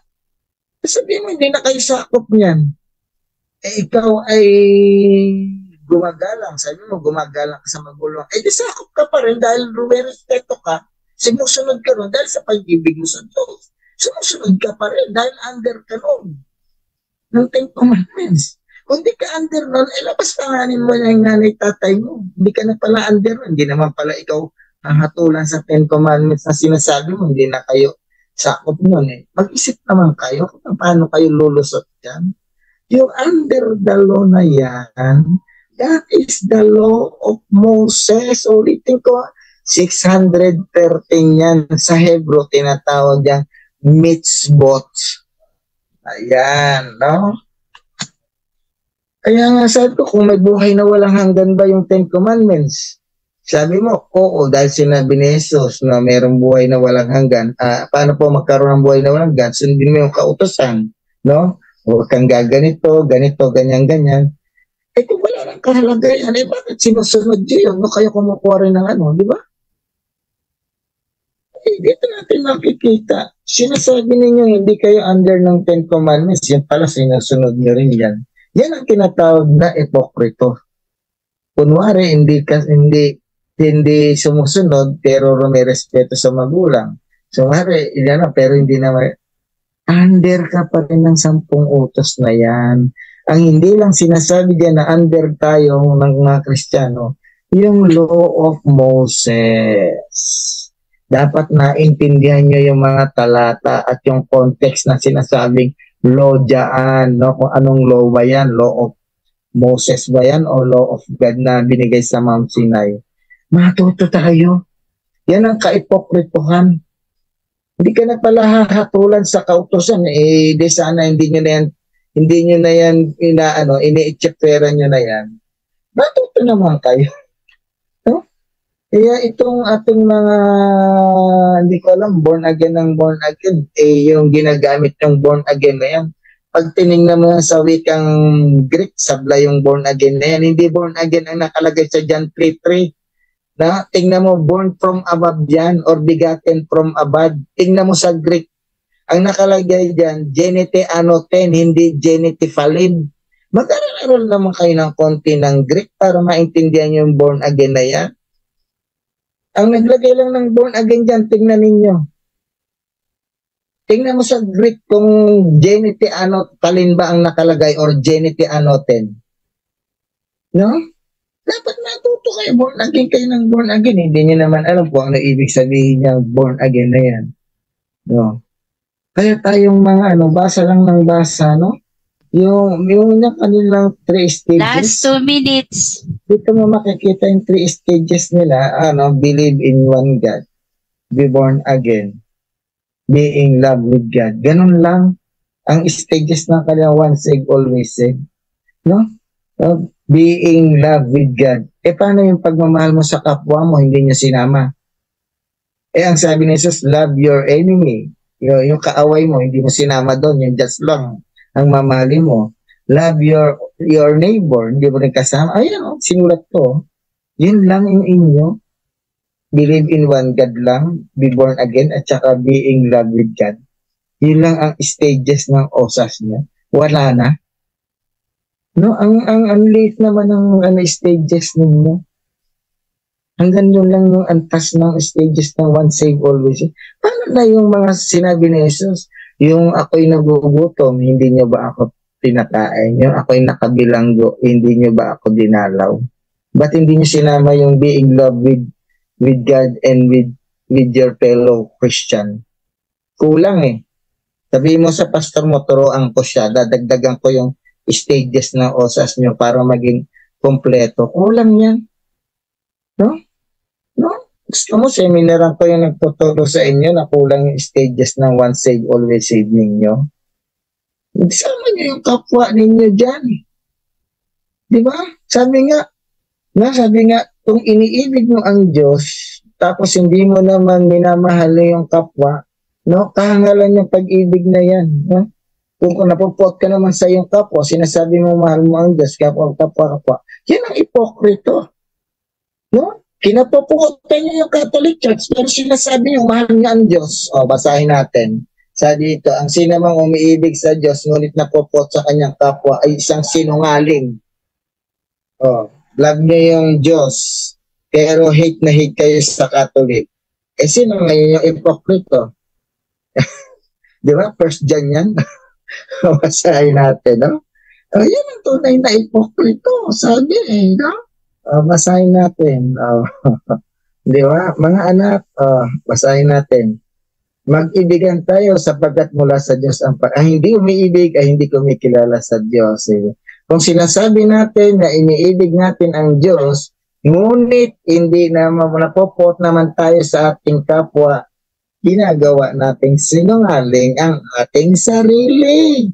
Puot na puot kayo sa simbahang Katoliko, sa mga Katoliko, pero iniibig yun yung Diyos. That is hipokrito. No, hindi ang totoong pag-ibig. No? Basahin natin. Tayo umiibig sapagkat ang Diyos ang umiibig sa atin. Ang nagsasabing iniibig ko ang Diyos. Napupot sa kapwa, sinungaling. Nash. Ayan, maraming salamat. So, dudako na tayo sa ating 7 minutes question and answer. So, ready ka na ba, Brother Mark? Ready na po. Okay, Bro Mark, 7 minutes para sa iyong cross-exam. Time start. Teka muna. Sige. Pagkatapos na question niya, ako ulit yung 5 minutes sa yung final, di ba? Tama ba? Yes. Conclusion, final conclusion na yung next natin. Okay? Bro Mark, so 7 minutes, time start now. Tanong ko na to, baka makalimutan ko kasi. Napupuot po ba, nagmamahal? Yung napupuot po ba sa kapwa, nagmamahal? Oo o hindi? Nagmamahal yan, pero kaipokritohan yan. Ang tunay na nagmamahal, walang puot sa kapwa. Yun ang sagot ko. Okay? Next question. Okay. Ayusin ko yung tanong para mas malinaw. Yung totoong nagmamahal, napupuot po ba Oo o hindi? Yung totoong nagmamahal, napupuot ba sa kapwa? Oo o hindi? Ayun, iniba niya yung tanong niya. Natural, hindi. Yan. Ang totoong nagmamahal sa kapwa, hindi yan nagagalit kay ano man ang reliyong kinaaniban yan. Yan ay walang pagkapuot. Dapat minamahal yan. Kaya nga kami, mahal namin yung aming mga fellows, Christian. Hindi kami napopuot sa kanila. Sila ay kapatid din namin kay Kristo. Yan ang tunay na nagmamahal. Follow-up question. Kapag nagbahagi ka ba ng katotohanan sa kapwa mo para siya ay maligtas, pagmamahal po ba yon o pagkapuot? Pagmamahal yon, kung katotohanan at maganda yung ginagamit mong pamamaraan. Pero kung pagbibintang at kasinungalingan, kapuot-puot yon sa dibdib at may tanim na galit sa kapwa. Yun ang sagot ko. Next question. Nakinig po ba kayo, kapatid, sa aking presentation na yung pangatlong stage, yung being in love with God by loving your neighbor? Yan ba ay nasa osas na tinitindigan ko? Nandoon o wala? Okay. Ang nandito na isulat ko, dinagdagan mo lang yan with your neighbor. Ang nakalagay lang dito, being loved with God. Wala kang dinagdag na neighbor. Ngayon mo lang yan nilagay. Yan Next question. Ngayon lang naka-record, nakasulat to. Kapatid. Ngayon mo lang yan nilagay. Next question. Next question. Kapatid, next question. Bakit po kayo sumusunod sa kautusan? Ano po ang dahilan nyo bakit kayo sumusunod sa kautusan? Sumusunod kami sa kautusan upang maging kalugod-lugod kami sa paningin ng Diyos. Hindi dahil takot kaming ma-impyerno. Ang Diyos ang magdi-decide kung ang isang Kristiyano ay saan niya ilalagay, kung kasama sa langit o sa impyerno man. Kaya kami sumusunod, hindi dahil sa takot kami ma-impyerno, kung hindi, ito ay dapat sundin ayon kay Kristo upang magkaroon ng buhay na walang hanggan. Follow-up question. Next question. Kaya kami Follow-up question. Bakit mo gustong malugod ang Diyos sa'yo? Ano ang dahilan mo, kapatid? Bakit gusto mo malugod ang Diyos sa'yo? Oo. Kasi gusto niya mahalin natin siya. No? Kahit hindi natin mahalin ng Diyos, mahal pa rin tayo ng Diyos. Kaya para tayo ay mahalin ng Diyos, mahalin din natin siya. Para kalugdan tayo ng Diyos, ipakita natin na sumusunod tayo sa kanyang mga kautusan at sa kanyang kalooban. Next question. Kasama ba sa osas na tinitindigan ko yung tulip? Oo o hindi? Unang-una, hindi. Wala kang binanggit na tulip. Wala. Ang binabanggit mo lagi, osas. Kung binanggit mo yung tulip, maniniwala akong kasama. Pero wala kang binanggit na tulip. No? Hindi mo ibinigay yung definition ng tulip. Puro ka lang one save, all receive. Yun ang sagot ko. Next question. Basa lang ako ng talata para sa premise ko. Sige. Sa 11, sabi, sa 1 John 5, nasa 10 muna pala, sa 10. 1 John 5:10. 5:10 to 11. Sabi dito, ang nananampalataya sa anak ng Diyos ay may patotoo sa Kanya. Na hindi nananampalataya sa Diyos ay ginawa siyang sinungaling. Yung walang patotoo, ginagawa siya sinungaling. Okay? Okay? Ang Diyos, yung Diyos, ginagawa sinungaling. Sapagkat hindi sumasampalataya sa patotoo na ibinigay ng Diyos tungkol sa kanyang anak. Okay. Sa 11, at ito ang patotoo na tayo'y binigyan. Ito yung patotoo, ha? Binawin ko, ha? Ito yung patotoo. Ha? Binigyan ng Diyos na ito ang patotoo na tayo'y binigyan ng Diyos ng buhay na binigay ang buhay na walang hanggan at ang buhay na ito ay nasa kanyang anak. Ang tanong ko, kapatid, binigay na ba yung buhay na walang hanggan sa talata? Yung patotoo na ibinigay yung buhay na hanggan sa talata? Oo o hindi? Ay, oo, matagal na. Pinangako nga yan ni Jesus eh. No? Pinangako na yan. Even ang mga Hudyo naniniwala dyan, hindi lang Christian. Hindi pa tayo nasasakop yan. Ang mga Hudyo, no, yung mga Judaism, meron silang tinatawag na sa kabilang buhay. Yun. Doon lang natin nakuha yung konsepto niyan sa mga Hudyo. Hindi yan invento ng Christian. Mga Hudyo rin naniniwala dyan. Next question. Binigay na po sa inyo yung kaligtasan? Oo, hindi. Binigay na ba po ba sa inyo yung kaligtasan? Oo, hindi. Matagal na ngang binigay. Oo, doon pa lang sa krus ng Kalbaryo hanggang ngayon at sa mga darating na henerasyon, ang katubusan at buhay na walang hanggan ay binibigay yan ng Diyos sa lahat ng tao dahil ang gusto ng Diyos, ang lahat ng tao ay maligtas at makaalam ng katotohanan. Pinili ka ng hindi, kasama ka doon. Di pa naman ako tapos magsagot, hindi pa naman dyan sa abing time. Relax ka lang dyan. Sige na, next question. Next question, kapatid. Nung binigay na sa iyo yung kaligtasan, binabawi, kapatid, babawi pa ba ng Diyos yung pangako sa iyo na ibinigay na yung buhay na walang hanggan? 10 talata yan, babawi pa sa iyo yung kaligtasan. Unang-una, ang Diyos hindi nagbabawi. Kapag nagbigay yan ay hindi kagaya ng tao na nagbabawi. Kaya nga ang sabi ni San Pablo, work out your own salvation. Ang Diyos pag nagbigay, hindi yan nagbabawi kagaya ng tao. Kaya wag nating itulad ang tao sa Diyos na ang Diyos pag nagbigay, hindi niya Time is up na po. Time. Okay, time is up.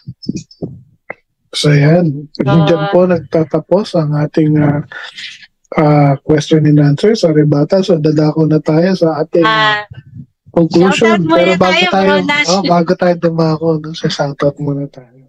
Siyempre, so sige, Mars. Okay, pasensya na po. Hindi ako magbabasa ng ating mga comments. So, pero shoutout po tayo sa ating mga nasa comment section. So, kay Brother Romel Sumagaysay, Bro Elias Arsadon, Frederick Rivera Prestosa, si Brother Erson Casas, Evan Paul Machon at ang atin pong another star sender, Brother Abel Gardon. Shout out po sa inyo at sa ating 37 live viewers.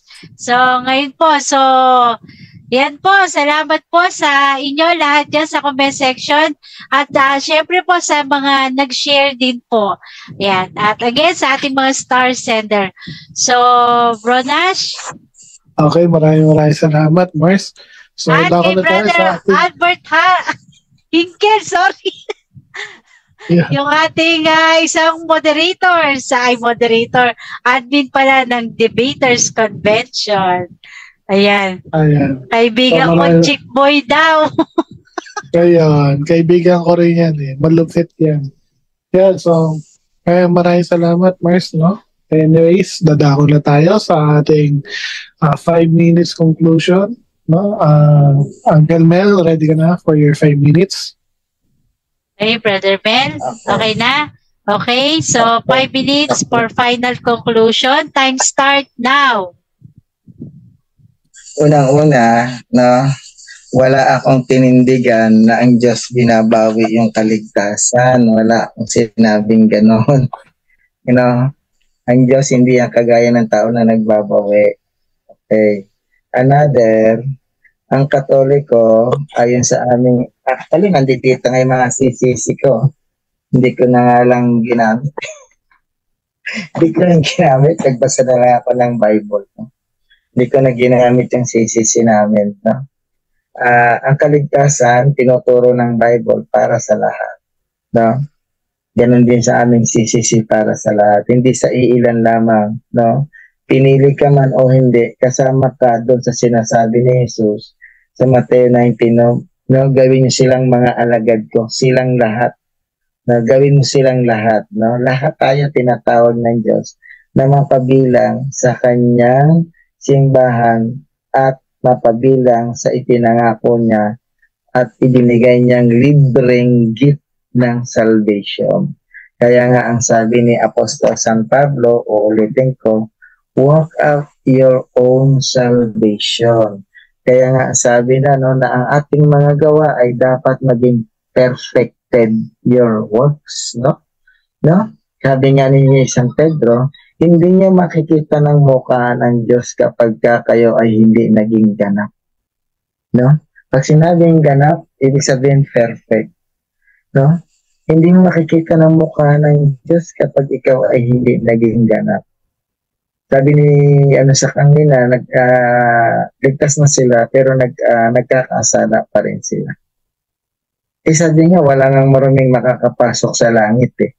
Kung namatay kang nagkakasala ka na hindi mo napagsisihan, hindi ka makakapasok kasi ang gusto ng Diyos, no, maging ganap tayo sa kaya nga sabi niya, no, be perfect as your heavenly Father is perfect.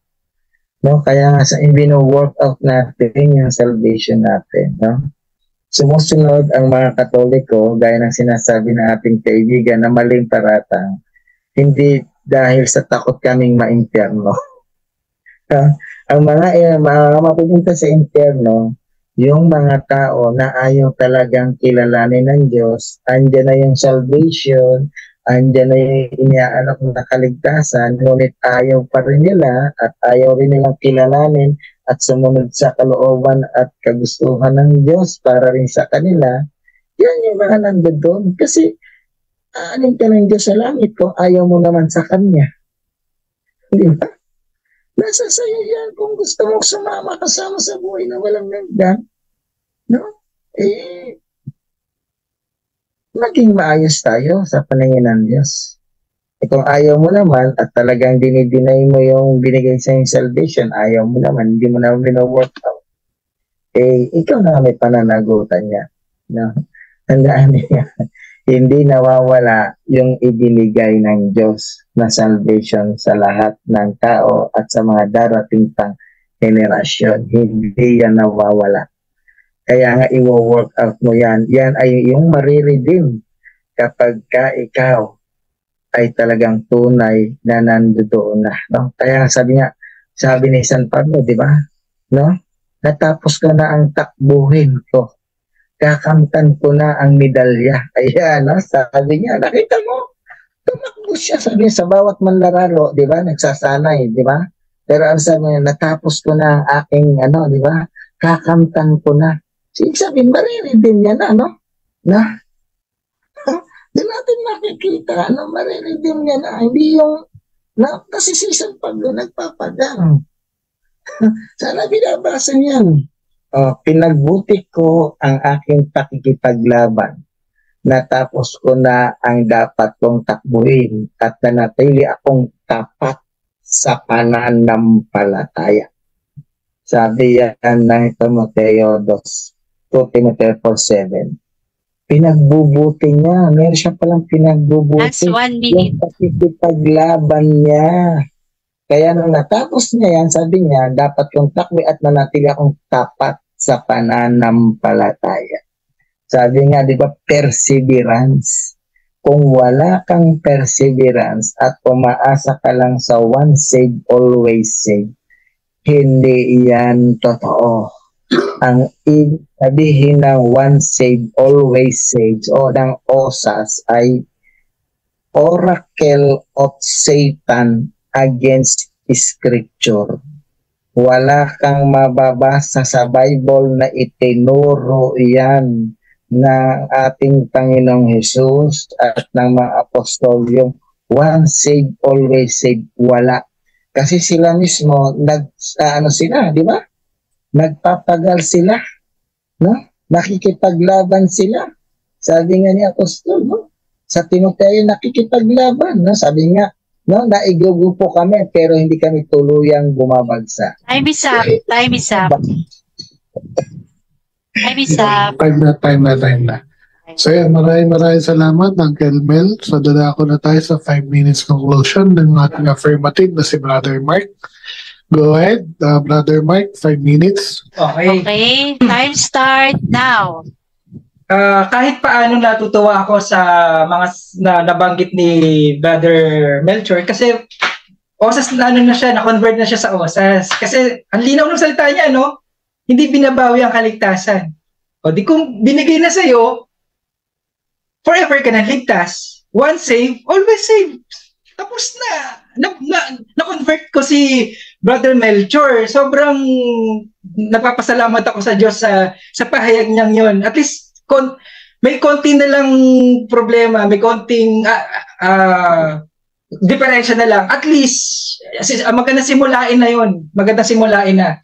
Sabi niya, yung medal, yung reward, tsaka yung gift, hindi naiintindihan ni kapatid talagang tayo, mayroon tayong reward sa gawa natin. Yes, pero hindi para maligtas. Well, mali yun. Okay? Yung kaligtasan, regalo, hindi mo kailangan yung pagtrabahuan. Ang Diyos ang gumawa nun at ibinigay sa atin. Regalo lang yun. Wala yung kapalit. Okay? Ibinigay lang yun ng libre. Pero pagka-reward, merong kang gagawin para makuha mo reward. Hindi naintindihan ni kapatid. Sa ngayon kami sa reward, kapatid, wag ka mambintang na against kami sa reward. Kaya nga kami lalo pang gusto namin maligtas ka, kapatid, kaya ka na sinusolving ka namin, Kasi gusto namin magka-reward pag na-convert ka namin, Brother Melchor, magkakaroon ka ng reward sa heaven. Dahil pag-ibig yan Oo, pagmamahal yan. Kaya tama. Kaya kami nagpapagal, wag ka magbintang na hindi kami nagpapagal. Nagsisimikap, wag ka magbintang, mali yun. Nagpapagal kami. Nagsusumikap kami para ma-convert namin yung maraming ligaw. Kasi mahal namin sila. Bakit kami nagpapagal? Kasi hindi para maligtas kundi makuha namin yung reward. Yes! May reward naman talaga. Pero yung salvation, regalo. Hindi nakaabot sa pagkaunawa itong ating kapatid. Tapos sabi ito, may nabanggit siya kanina, yung puot. Tinanong ko kanina yan yung puot. Yung puot mo ba, kapatid, ay nagmamahal? Hindi. Hindi kami napupuot. Di ba? Pero sunod namin, nagbibintang siya, napupuot kami sa kapwa namin. Pangit, bintang. Ewan ko ba't ang hilig ang bintang ng mga kapatid natin ito. Tapos sabi, walang makakapasok sa heaven na hindi ganap. Paano ka magiging ganap? Ayon sa sagot mo, kapatid, pagsunod sa kautusan, ay hindi ka magiging ganap. Ang linaw na maraming talatang binigay ko kanina. I-review niya, kukulangin yung 5 minutes ko Reviewin niyo na lang yung mga talatang binigay ko. Hindi kayo magiging ganap sa pagsunod ng kautusan. Sa kayo magiging ganap, pag tinanggap niyo si Yahushua, yung 3 stages ko, doon kayo magiging ganap. Okay? Tapos, sundan ko yan i-workout. Yan yung, maiksi ang oras I-workout yung salvation. Sabi niya, i-workout. Ano ibig sabihin workout? Sumunod sa kautusan? Di ba? Yun para maging ganap. Ay, naku kapatid. Kaya ka, pananagutin ng batas Kaya, yun na lang ang kulang. Dapat, ipaunawa na lang sa kapatid to. Kaya ka pananagutin ng batas kasi nasa ilalim ka. Ginaganap mo yung tapat, natanong ko kanina pala, maubos yung oras ko. Natanong ko kanina, bakit ka sumusunod sa kautusan? Para malugod ang Diyos. Bakit gusto mo malugod ang Diyos? Nagmamahal ka, yun hindi pa nang pala Na-convert ko na si Brother Melchor kasi yung sinishare ko sa kanya, lumalabas na sa bibig niya. Ay, di na-convert ko na talaga. Oo, nagbubunga na ng pag-ibig. Yan. Sa Diyos ang kapurihan. Sa Diyos ang kapurihan. Ilang naman ang gusto ko mangyari. Yung magkaroon tayo ng isang Diyos, yun na lang ang kulang. You must born again. Dapat ipanganak ka mabautismo ka sa pangalan ni Yahushua at ipanganak ka sa Espiritu para buwan ng pag-ibig. Pero sana hindi hypocrisy yung pagkakasabi mo nun, baka napilitan ka lang, kaya naipit ka lang, kaya mo na nababanggit. Sana wag ganon. Sana bukal talaga sa puso mo, kaya gusto mo malugod ang Diyos, kaya sumusunod sa kautusan, kaya nagmamahal sa magulang mo, sa kapatid mo, sa... Last 1 minute. Dahil nagmamahal ka na. Kaya nagpapasalamat ako sa Diyos kasi kahit paano, may ilang bahagi ng OSAS ko ang na-adapt na ni Brother Melchor. To God be the glory talaga. Yun lang po. Maraming salamat. Magandang gabi. Wave na ba? May 40 seconds pa. Sige. Tuloy. Kapatid, hindi pa huli ang lahat. Oo, hindi pa huli ang lahat. Huwag kang magpailalim sa batas. Kapatid, huwag kang magpailalim sa batas kasi pananagutin ka ng batas. At walang isang tao na naging ganap, malinaw ang mga para walang isang taong naging ganap sa pagsunod ng kautusan. Sana maabot ng kaunawaan niyo yan, kapatid. Oo, hindi pa huli ang lahat, kapatid. Hindi pa huli ang lahat. Maraming salamat. Sige na po, wave ko na po yan. Salamat. Okay, so almost time na din naman. So, moderator? Yeah, maraming salamat sa ating mga maginoong gibatista. Yan, binabati ko po ang aking sarili. Yeah. Congratulations po.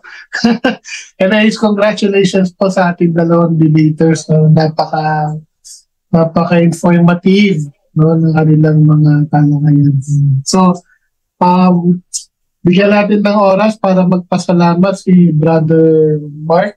Bro Mark. Ayun, maraming salamat sa ating moderator at sa admin ng debate convention sa pagkakataon na to na mabigyan ako ng opportunity na ipahayag ang salita ng Diyos, makarating sa maraming tao, sa maraming makapakinig ng kanyang salita dahil ang panahon ay maiksi na. Naniniwala ako na medyo may malapit na siyang dumating kaya kailangan natin magdoble trabaho talaga, kilos para marami pa tayong maabot na maani. Ano na kasi ang ani? Ano na yan eh? Hinog na yan. Marami pa tayong maani. Yun lang po, maraming salamat. Pati sa kay Brother Melchor, maraming salamat sa oras. Pasensya sa kakakukulit ko. Pasensya na kasi ito na alam kong paraan para mapurihan ng ating Panginoon. Ito ay ginagawa ko out of love. Yun lang po, maraming salamat. God bless. Ayun, maraming salamat. So, bigyan din natin ng oras para magpasalamat ang ating negative na si Brother Mel. Uncle Mel? Salamat at natuloy na yung aming debate ni Mark Umbao. Salamat din sa aking kumparing moderator na si Uncle Nas at sa aking kumaring si Nadram, no?